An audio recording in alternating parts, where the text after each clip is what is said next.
Loué soit Jésus-Christ, sa paix soit avec vous. La foi est un acte de l'intelligence mue par la grâce divine pour nous permettre d'accéder à la connaissance de vérités auxquelles nous ne pourrions pas, avec les seules forces de l'intelligence, accéder. Ces vérités que Dieu nous révèle concernent notre salut. Elles nous donnent de connaître la volonté de Dieu, de sorte que nous puissions librement, volontairement l'accomplir et entrer ainsi en participation du salut qui est en Jésus-Christ. C'est pourquoi Jésus-Christ lui-même dit que l'œuvre de Dieu, c'est de croire en lui. Jean 6, 29. La foi nous donne d'accéder à la connaissance de la volonté de Dieu, qui est que nous ayons la vie éternelle.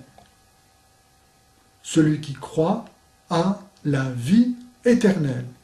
Jean 6, 47.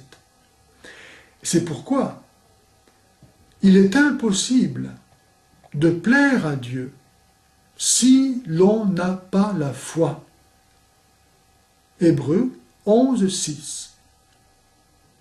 La foi est ce mouvement de confiance qui me fait tenir pour vrai tout ce que Dieu dit, parce que c'est Dieu qui le dit et que Dieu ne peut ni se tromper, ni nous tromper.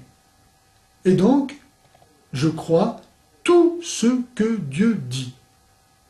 C'est pourquoi, si quelqu'un disait « Moi, je crois à tout ce que Dieu nous révèle par la Sainte Église catholique, sauf à tel dogme », eh bien, il n'aurait plus la foi du tout.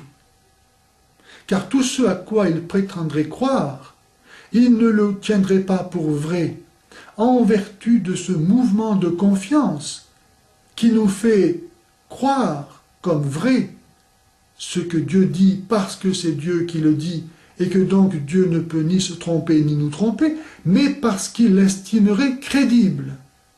C'est-à-dire qu'il se mettrait lui-même au-dessus de la vérité et de l'autorité de Dieu pour en juger.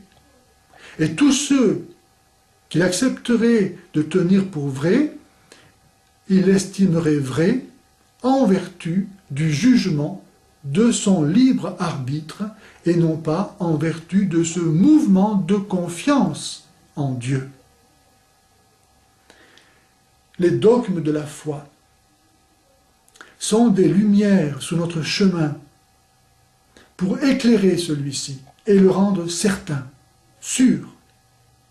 Inversement, quelqu'un qui a une vie droite, une âme droite, aura aussi le cœur et l'intelligence ouverts pour accueillir ces lumières que sont les dogmes de la foi.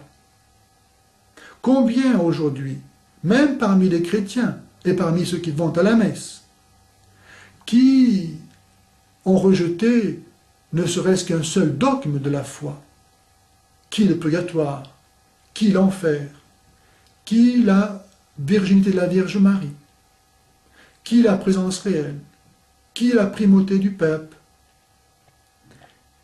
Et donc ces chrétiens-là ne sont chrétiens qu'en apparence, car ils n'ont plus la foi, ils ne sont donc plus chrétiens.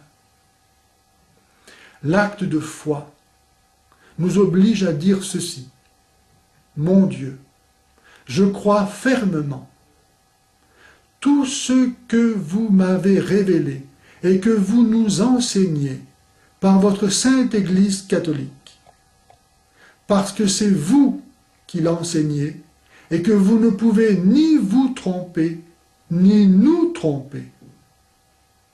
Dans cette foi, je veux vivre et mourir. Amen.